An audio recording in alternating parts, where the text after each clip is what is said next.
So just a little backstory. My mom is hardcore into milking her cow for lots of reasons. Fresh milk is wonderful. We're excited about all the ways we can utilize it, like making our own yogurt and cheeses, which my mom is doing. She made whey caramels. Like, it's been phenomenal. And everyone's transitioned really well from store-bought to fresh cow's milk. It is so much better. But we had initially bought a cow who was milk trained, and she was a witch, an absolute fucking witch. I did not like her personality. Nobody did. She was not easy to catch. She was difficult to milk, like not the cow that we were told she was supposed to be. So she did end up leaving the farm. And instead, my mom has been training Crimson all by herself with very basic knowledge of milking, no real experience milking. And I have to say I'm very proud. Like, the cow is doing wonderfully. My mother is doing wonderfully. And I want to show you all about it. See, Crimson's such a good cow. She's waiting at the milk barn for Mom to catch her and milk her. She also knows that after being milked, she gets her grain. So it's partly because she's into food. Now, unfortunately, Miss Crimson had a late birth last year. She gave birth in October, right around the time everything started to get cold and snow. And unfortunately, there was a problem with her calf. Oh, you're going to be a butt now? And we lost her calf. But Mom was persistent and still milked her. And the only thing that means for us right now is just that rather than calf sharing, so Mom only has to take what she needs, she has to milk her dry once a day, once every 24 hours, unless we let her go, and then she'll just stop producing.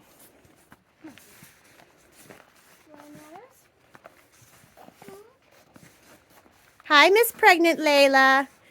Crimson is a purebred Dexter cow. Obviously, you can see she's red, which my mom loves, her red cows. I do. I love my red cows. And this field here is our main cow herd. This is where we keep all the ladies that are making babies for the freezer and where we have cows that we intend to milk train. Right now, good girl, Crim. Right now, Crimson is the only one who is milk trained. This is her first, it was her first calf, so it's her first lactation. And She's still a heifer. She's a first calf heifer. she is a first calf heifer, in case anyone missed that. Which just means that she's still young and only has had one calf so far. Once she has her second calf, which should be next year, because she'll be bred this spring with the rest of them, then she will be considered a cow, not a heifer. She's very well trained. And they say that technically your cow is not fully milk trained until you have 100% completed one full lactation. So she is a very well behaved cow in training. But they love the tail head. And it's one of the first places their mom scratches them at. So it is a lovely thing. And Layla, excuse me. favorite. No, Layla, we are filming here. Excuse me. You're going to get my hair right now. Excuse me. Another favorite is right here, between the legs of Can you one move of the her back. tail ever so of the slightly udder? if possible? Oh, there, good girl. Thank you. This is an excellent place to scratch. They just love it. And you can see that nice full frickin' bag of milk. Oh, yeah, that's a nice. Okay. And we usually have invaders because everyone knows where this is where the goodies are kept. And everyone knows when I'm done that they'll get their grain.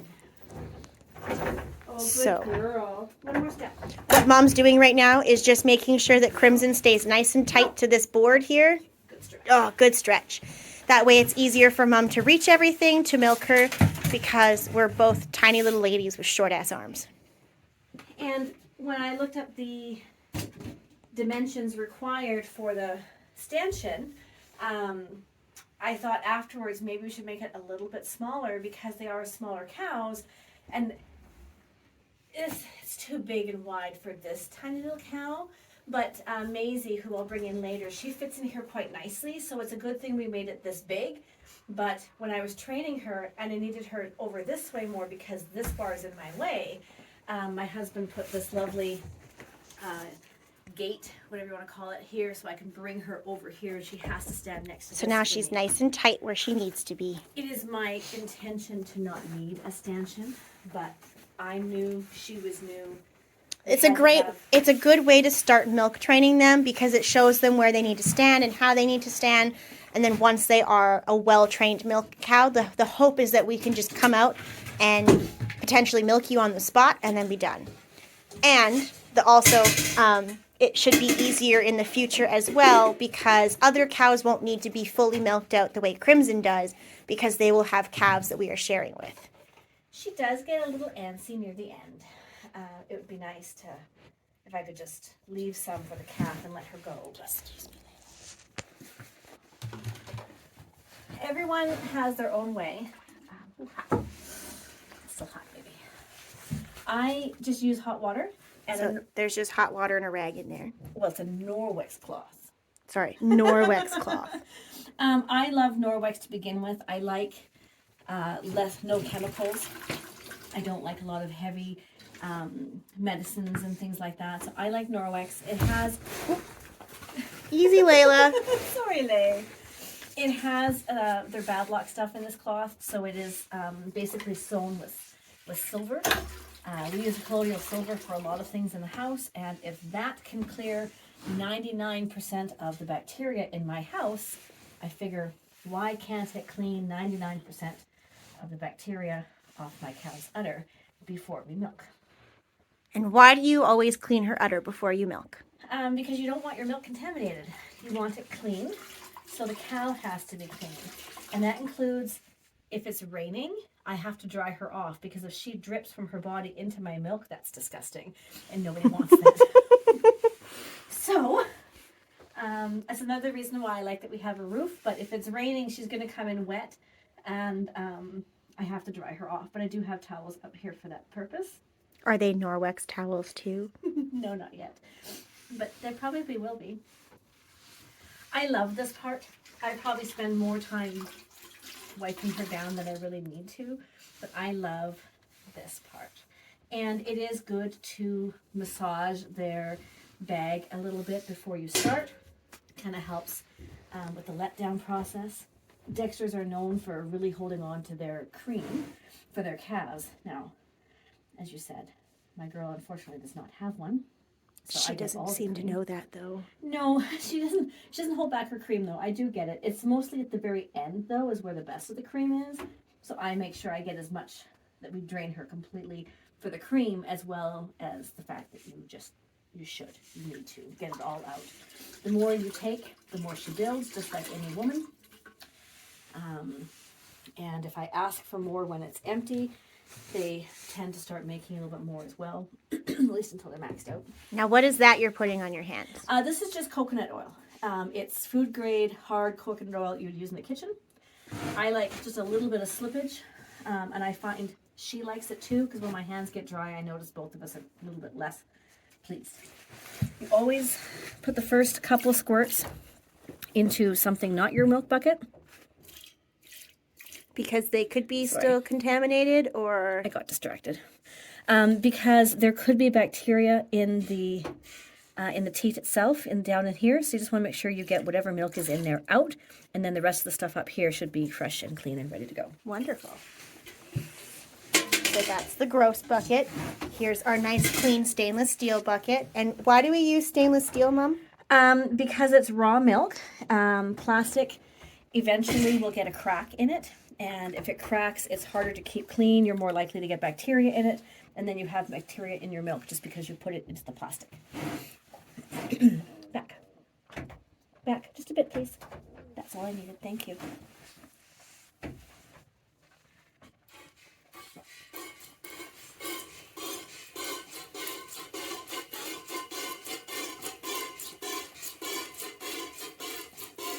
Some people just do this. Some people strip.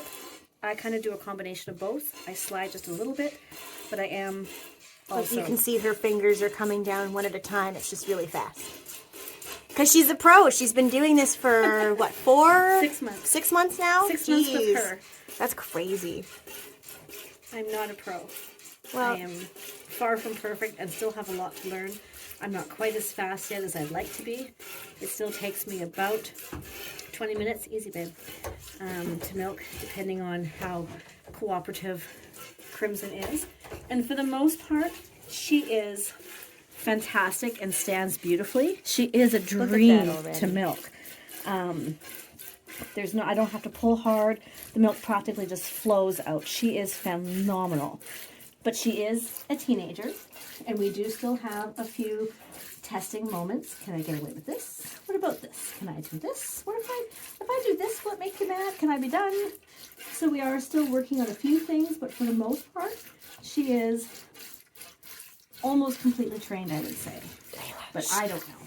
I know I love milking her. She is... I can't listen when you're blowing sweet kisses in my ear. Stop it. So much fun. Layla likes to blow kisses and grab my hair while I'm milking. I find there is a fine line between not enough oil in my hands and too much oil. That makes sense, though. I don't want my hands to drip oil into the water, into the milk either, but I do need them just enough that they slide without being slippery, if that makes sense. Mm-hmm.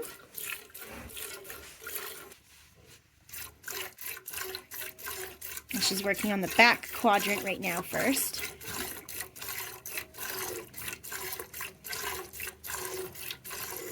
If you know cows, you know it's an udder. If you don't know cows, you tend to call them udders because of the teeth. The entire bag here is her udder. It's one bag. But within the udder, there are 4 separate quadrants. They do not funnel from one place. 4 separate quadrants, 4 separate teeth.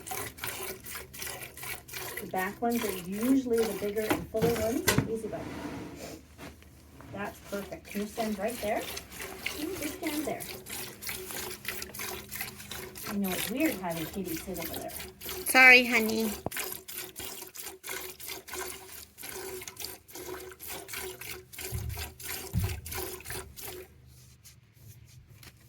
Hairs out of the way. Don't want to pull them. Yes, Dexter's, unlike most other milk cows or milking breeds of cows, have a full udder of hair. Duns are hairier than any other color. And that is because they are just... Why do they have hair on their udders again, Mom? Because they're hardy little Irish cows that are meant for hard terrain, hard winters, hard everything. And that is actually better for them because it keeps them from getting frostbitten in our nasty weather. Which is part of the reason why we picked Dexter cows as our milk and meat cows, because of the atrocious Alberta winters we get. And dairy cows typically cannot stay outside during the harsh Canadian winters. They need a barn because they don't have the condition to stay outside to begin with, but it does affect their udders quite a bit. I had a friend that had I think it was a Dexter Jersey cross, which is called a Belfair, but she looked like a Jersey. But because of that, she didn't have the hair on the udder, and she did have issues with frostbitten teeth. Now I have another friend, I believe they run Angus. Their milk cow is an Angus, Easy, girl. a Jersey Angus cross, which she says is the best cross cow she's ever had for milking. And they don't have any issues with frostbite on their teeth or udders either. So, And keep in mind, my mother has been milk training this cow all through one of the roughest winters we've had in a long time. yeah, there were times it was minus 42 when we were out here milking, weren't we, Bill? Neither one of us was as thrilled about that, were we? Go ahead. This is when she starts to get antsy because I'm nearing the night. If we're going to have issues with our feet placement, it's usually about now. I do not train with grain. My first milk cow would stand only as long as there was grain, and I could not milk as fast as she could eat. I ended up giving her tons of grain in order to get some milk, and then it was too much grain, and her bag got bigger and bigger, and I wasn't emptying it enough. Yes, because grain equals milk. Especially in Dexter's. And a Dexter, unlike a true dairy, say like a Jersey or a Holstein, they will not quote, milk their back off, if that makes sense. Dairy cows are known to be quite bony and skinny, and they put everything into their milk. Dexters do a much better job with that, and don't put everything into their milk in that way. They don't get bony and undernourished unless they're feeding the village. So they manage to take care of themselves and their milk for their babies. Much better than a dairy breed is my understanding. Okay. I'm not against dairy breeds. I just love my Dexters. For so many reasons. So many reasons. Nope, step up. But Good the girl, more Crim. grain we give her, the more, no, step up. Step up. Thank you. The more grain I give her, the more milk she gives me. We were getting about 2.5 liters with her morning amount after I milk, but we introduced a evening feed as well, and now we're getting 3.5 liters a day. Once a day milking, no calf. That is amazing for a first-time heifer. We're doing really well. She is, and her training is coming along beautifully, considering, again, both the cow and my mother had no idea really what they were doing. They've just figured it out together. Step up. Thank you. And done a beautiful job. Look at that. She didn't even touch her. She just told her to step up.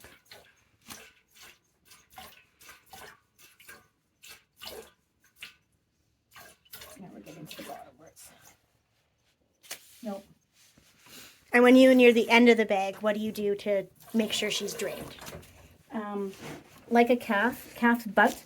So I will just gently give her a little bit of a push, and I will just keep going a little bit more and try to get every last little bit out. I cannot drain her myself by hand, or if I had trained her to a machine. Neither can drain her half as good as a calf. Nothing does what a calf can do. And now you're stripping her teats. Why?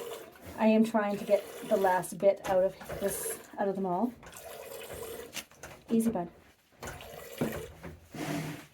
Now, in the summertime, it probably won't be as necessary, but I know in the wintertime especially, you were very adamant about stripping teats at the very end to make sure there's no milk stuck in the ducts and that it won't freeze on her by accident, correct? Correct. I wanted to make sure there was no milk left in here. Yep.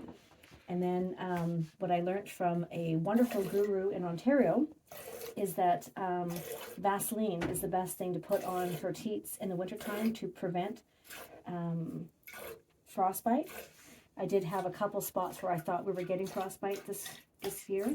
Just, it was such a cold. As you can see, the streams are getting pathetic. Easy, buddy, easy.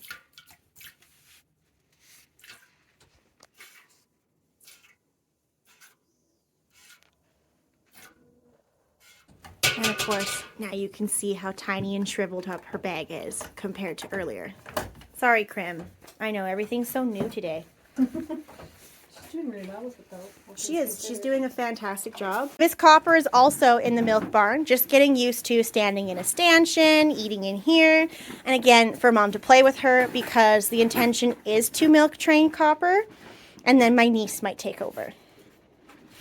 And of course, Miss Crimson is here. We finished milking. She's eating her grain, and it looks like she's done now. She's just cleaning up the mess. Go. Back up. Let's go out.